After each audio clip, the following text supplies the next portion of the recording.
नमस्कार, मैं रवि शास्त्री आपके अपने ही पसंदीदा चैनल पर आपका स्वागत करते हैं। आज मगध के धरती से चलकर आपके बीच में मगध सम्राट संतोष रेणु जी आए और आइए उनसे हम लोग बात करते हैं, खट्टी मीठी उनके बारे में जानते हैं कि आखिर उनकी शुरुआत कहाँ से हुई, आखिर इस फील्ड में वो आए तो कैसे आए। तमाम बात मैं जानूंगा उनसे रूबरू होते हैं संतोष रेणु यादव जी से। तो आज कप्पू क्लास में मगध के धरती से संतोष रेणु यादव जी आए हुए हैं। नमस्कार संतोष जी। बहुत अच्छा लगा। ये कम से कम कप्पू क्लास का आप लोग देख रहे हैं, इसमें आना है जरूर। और वैसे भी हम तो आपको बहुत पहले से जान रहे हैं। जिस समय हम इस इंडस्ट्री में आए, रवि शास्त्री जी को उस समय से जान रहे हैं और आपकी मेहनत से हम बखूबी वाकिफ हैं। तो इंशाल्लाह बहुत अच्छा करेंगे। और इससे मुझे इन्वॉल्वमेंट देख करके, मैं तो आपके इंस्टीट्यूट में आया ही, मुझे इन्वॉल्वमेंट देख कर बहुत अच्छा लगा। और best of luck. Thank you. और आइए संतोष जी से कुछ जरूरी बातें जानते हैं जो आप नहीं जानते हैं। आज आपके लिए मैं इनसे एक एक चीज बारीकी पूछूंगा। संतोष जी, सबसे पहले आप हमें बताएं कि आप लगातार तकरीबन 5 साल से या उससे भी ज़्यादा से बड़ी कड़ी मेहनत से इस मार्केट में अपना नाम जगह बनाया है, तो शुरुआत कहाँ से की है आप? देखिए, फर्स्ट ऑफ ऑल मैं 7th स्टैंडर्ड में था उस वक्त, जब मुझे डीडी नेशनल पे एज ए चाइल्ड आर्टिस्ट मेरे को सिलेक्शन किया गया था। तो उस वक्त मेरे मम्मी पापा और अंकल जो कि हमको बोले कि क्या करना है, नाच गान ये सब करके, क्योंकि मैं पढ़ने में मिला जुला करके एक अच्छा स्टूडेंट था अपने एकेडमिक लाइफ जी। तो उनका कहना था कि एक डॉक्टर इंजीनियर बनेगा और पढ़ लिख करके अच्छा करेगा, नाम कमाएगा, पैसा कमाएगा। लेकिन मेरे को ये पसंद था, स्टार्टिंग से ये पसंद था। जब हम छोटे थे, अपने दादाजी के साथ जाते थे हरि कीर्तन गाने के लिए। उस समय एक छोटे ब्यास के रूप में लोग हमको जानते थे। और यहाँ तक कि हम जब हॉस्टल में रहते थे तो हॉस्टल से भी लोग बुला करके लेके जाते थे कि नहीं, उनको बुला करके लाइए हरि कीर्तन वगैरह गाने के लिए। तो इस तरह से शुरुआत हुई, स्टार्टिंग से ही इंटरेस्ट था इसमें। अच्छा, मतलब इस इंडस्ट्री में आने से पहले क्या आपने पढ़ाई पूरी कर ली थी या पढ़ते के क्रम में मतलब कि एकदम शुरुआत कर लिया? जी, मैं इस इंडस्ट्री में मैंने पटना यूनिवर्सिटी के बीएन कॉलेज में मैं आया था बीसीए करने के लिए। अच्छा जी। और यहाँ आने के बाद मैं भले ही बीसीए कर रहा था, लेकिन आपको पता है जब मीडिया का कीड़ा जिस इंसान के अंदर घुस गया तो फिर कहीं ना कहीं हम वो मीडिया खोज रहे थे। हम परेशान थे कि आखिर कहाँ से लिंक मिले कि मैं उस जगह तक जाऊँ। तभी एक गभस्तिमान जी हैं, राहुल कुमार गुप्ता जी, बक्सर के रहने वाले हैं। तो एक दिन मैं रियाज कर रहा था और रियाज के दौरान उन्होंने हमसे कहा कि सर आप गाते हैं? तो हम कहे कि हाँ सर, थोड़ा बहुत गाते हैं। उन्होंने कहा कि नहीं सर, मुझे आपकी गायकी पसंद पड़ी और मैं आप पे पैसा लगाना चाहता हूँ। जी। मेरे लिए बहुत बड़ी बात थी, बिल्कुल बहुत बड़ी बात थी, क्योंकि मैं सपनों में सोचा था ये बात कि काश मैं भी एक सिंगर में बन जाता, पर्दे पे आता। हाँ, पर्दे पे आता। और वहाँ पे जब मुझे विश्वास ही नहीं हुआ था। और मैंने कहा कि सच में? तो उन्होंने कहा सर क्या बात करते हैं आप? सरप्राइज है। हाँ, सरप्राइज वाली बात हो गई। उन्होंने कहा कि आप कब से बोल रहे हैं? मैं निशब्द हो गया। अगले ही दिन, कोई देर नहीं, अच्छा, अगली सुबह, मतलब बहुत लकी है। हाँ, इस मामले में मैं अपने आप को बहुत लकी मानता हूँ। और बहुत धन्यवाद राहुल कुमार गुप्ता जी, तंजीम रायन जी, हमारे तरफ से भी धन्यवाद, क्योंकि वो हमारे साथ ही काम करते। जी। तो अगले ही सुबह उन्होंने मेरे को रंजय बावला जी, जो म्यूजिक डायरेक्टर हैं, जी बिल्कुल, बहुत विख्यात, बहुत अच्छे इंसान हैं, तो उनके पास लेकर गया और वहाँ पे मेरी डम्मी हुई सावन की। क्या था वो, बोल क्या था? हाँ, जो पहला डब्बी तो हुआ था। उसमें मैं अभी तो आप हाँ हाँ, जान मैं जान रहा हूँ कि अभी जुकाम है, अभी गला चल नहीं, फिर भी मैं चाहूंगा कि एक मुखड़ा तक कम जी। से कम।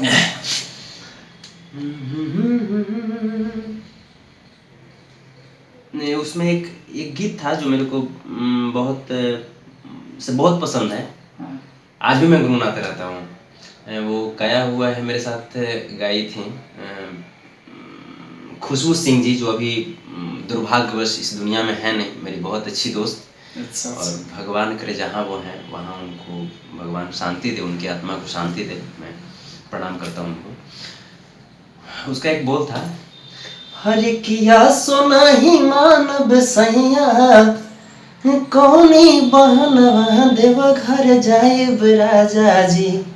आ सोना ही मानव सैया, कौनो बहनवा देव घर जाएब राजा जी। तमांगब गोदिया में ललनवा देव घर जाएब राजा जी। तमांगब गोदिया में ललनवा देव घर जाएब राजा जी। वाह, अद्भुत, बहुत अद्भुत। मतलब शुरुआत भी हुआ तो लाजवाब, मतलब जी। जिसको कहा जाता है कि अद्भुत, अद्भुतास, अद्भुतम। वाकई में भोलेनाथ तो एकदम भोले हैं, और जिन पे ढर जाए फिर क्या कहना। तो मतलब शुरुआत वहां से हो गई। तो पढ़ाई पूरा कहाँ तक कंप्लीट किया? पढ़ाई मैंने MCA गलगोटिया यूनिवर्सिटी से सेकेंड ईयर तक कंप्लीट किया। और वहाँ वहीं पे मेरी मुलाकात हुई एक अलग दुनिया से। अच्छा, अलग दुनिया से बोले तो? अलग दुनिया, दैट मीन्स कहा जाए वहाँ पे लोग मेरे को सिंगर नहीं जानते थे। अच्छा जी। मैं खास करके MCA करने के लिए गया, क्योंकि बहुत सारे लोग को ऐसा कहना था कि भोजपुरी में लोग आते हैं गांव से उठ करके गा देते हैं। हाँ, गाना गाते हैं, ये करते हैं, स्टार भी हो जाते हैं। स्टार भी जाते हैं। तो फिर मेरे को लगा कि नहीं, मेरे को आगे भी पढ़ना है। तो उसी समय मैं MCA सेकेंड ईयर में था, ये 2014 की बात है जी। 2014 दिसंबर की बात है। उसी वक्त मैंने गाना गाया था कि जगह पे जाता है। क्या था बोल? बहुत हिट हुआ था वो सॉन्ग। जी। तो उसका बोल था, हरि की लहे लहे डाला न बहुते दुखाता, लहे लहे डाला हो, लहे लहे डाला न बहुते दुखाता, जाए दाए जान इत जगह पजाता, जाए दाए। लाजवाब। भोजपुरी जो होता है उसका मजा ही अलग होता है। जी हाँ, जी हाँ। मतलब मिठास होता है, अलग होता है, बड़े प्यार से मतलब किसी को कहीं तक पहुंचाया जा सकता है। हाँ, अच्छा, अभी तक देखा जा रहा है कि जैसे जिस समय भोजपुरी, मनोज तिवारी के माध्यम से भोजपुरी बहुत दूसरा या तीसरा पल कहा जाता है कि ऊपर तक पहुंचे, और अभी भोजपुरी का जो स्थिति है, कुछ गीत की वजह से बहुत ज्यादा समाज में मतलब कि लोग सुनना पसंद कम कर दिए हैं। तो उस पे कुछ क्या आपका मानना है? जी हाँ, मैं इस चीज को मैं भी देख रहा हूँ जी। और ऐसा नहीं, मैंने भी गाया। जी, मैंने भी गाया। आपने जैसे कुछ लोग तो गा रहे कि मार्केट ये डिमांड कर रहा है, लेकिन मैं चाह रहा हूँ कि आप हो या कोई भी सिंगर हो, तो मार्केट के लिए भी गाएं। जब अच्छा देंगे तो लोग अच्छा सुनेंगे। तो मैं चाहता हूँ कि आज आप प्रॉमिस करें दर्शकों के बीच में कुछ अच्छा भी दे। जी हाँ, एकदम। और इसमें अच्छा मैं गाया हूँ। क्या है सर वो? जैसे मैंने अपने पहले ही लोकगीत का एल्बम था हाय रे आलू चप। अच्छा। जिसमें कुछ गाने जैसे मजा मार लेना तकिया लगा के सुपर डुपर हिट, बहुत लहंगा में सुचुवतन और वतन तेल, काफी बजा।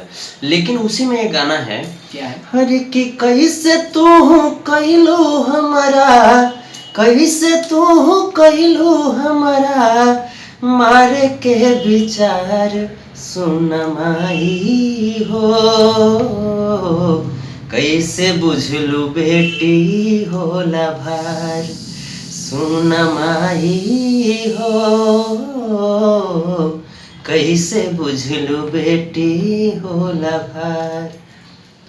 वाह, बिल्कुल। इसी तरह से मैं भी चाहता हूँ और तमाम सिंगर से कि समाज के लिए भी, माता पिता के लिए भी, भाई बहन के लिए भी हर तरह का टॉपिक उठाएं, लोगों तक पहुंचाएं, जागरूकता अपने भाषा के माध्यम से उनके पास पहुंचाएं, क्योंकि वो आपको चाहते हैं, प्यार करते हैं। जी जी, बेसिकली मैं आप सबों से हूँ। आप पूरी मेरी जो ऑडियंस हैं, जनता जनार्दन है, मेरे दोस्त हैं, आप सब मेरे लिए भगवान हैं, और आप हैं तब संतोष रेणु है। और मैं तो हमेशा मैं जब फेसबुक हो या कोई भी सोशल साइट हो जिस पे मैं हूँ, मैं ऑडियंस को मैं बोलता हूँ कि आप मेरे को मैसेज कीजिए, किस तरीके का गाना मेरे पे सूट करता है, किस तरीके का गाना आप सुनना चाहते हैं। बिल्कुल बिल्कुल, क्योंकि ये मैं चीज़ अच्छा है। आपके लिए गा रहा हूँ। बिल्कुल, आप जो पसंद करेंगे मेरा वो करना धर्म बनता है। जी जी जी जी। आपका दिया हुआ संतोष रेणु यादव है, सब कुछ आपके बदौलत है। आप जो कहेंगे वो मैं करूँगा, मैं प्रॉमिस करता हूँ।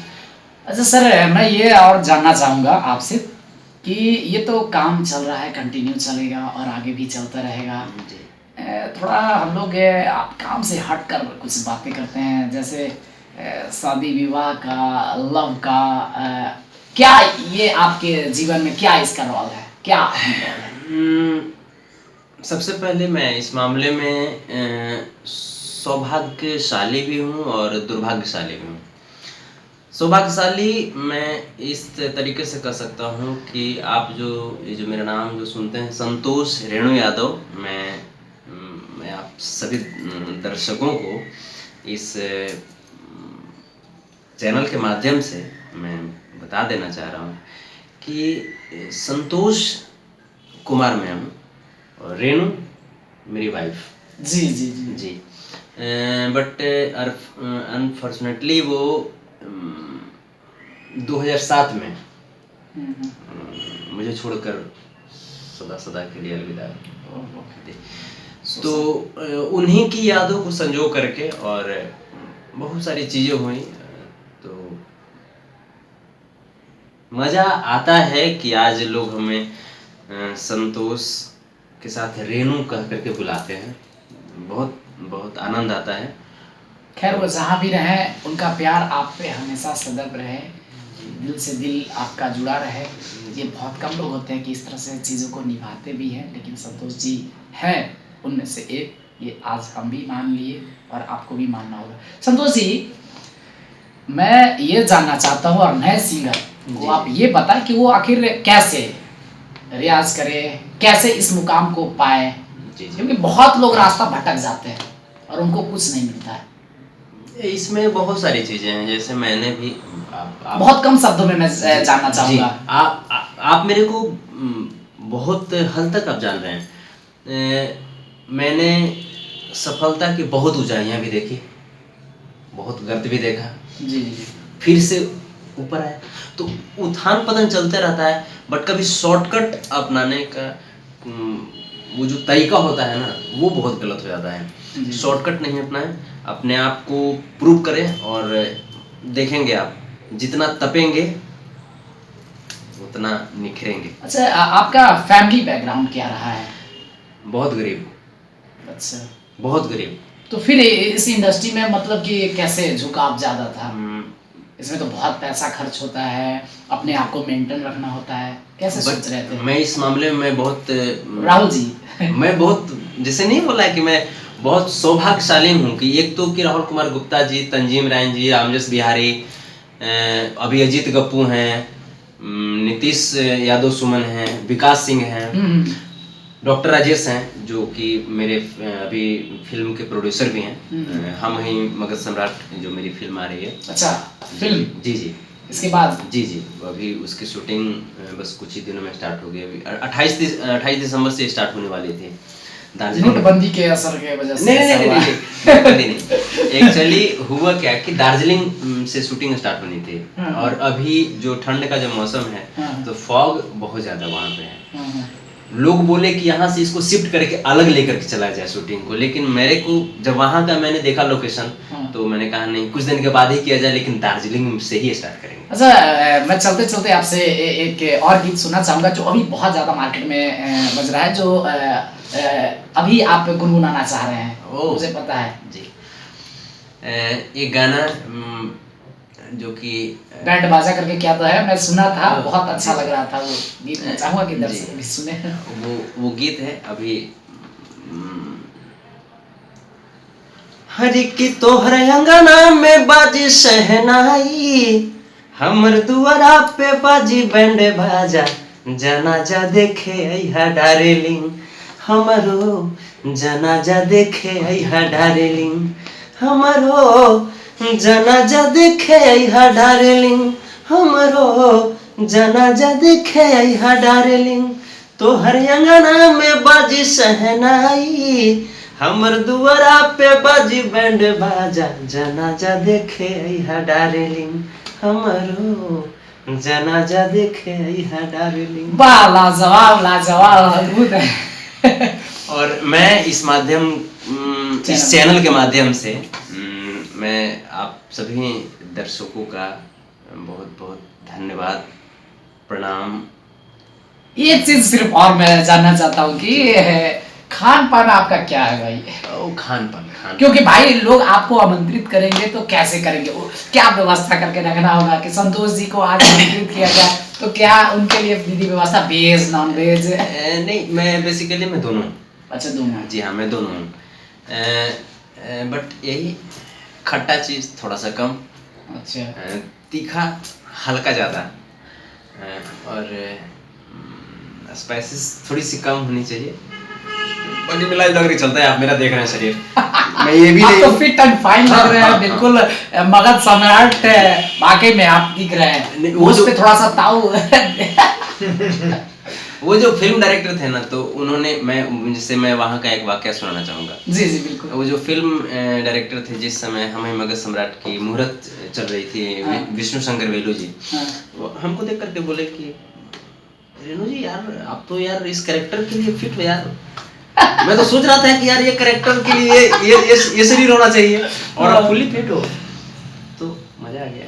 चलिए चलते चलते हम लोग नए साल में तमाम लोगों को विश करते हुए एक आपसे चलते चलते गीत और उसके बाद अलविदा।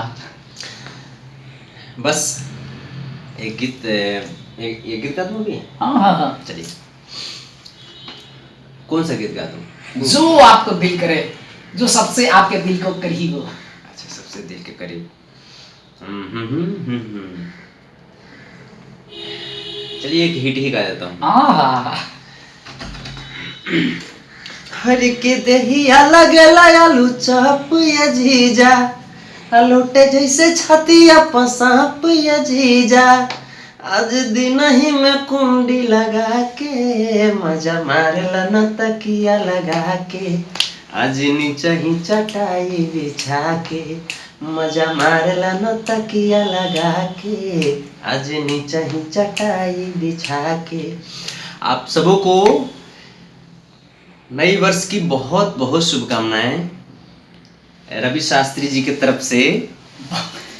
हमारे जितने भी इस चैनल के जितने भी सदस्य हैं, उन सभी लोगों की तरफ से मेरे सभी ऑडियंस को बहुत बहुत मुबारक हो ये नई साल।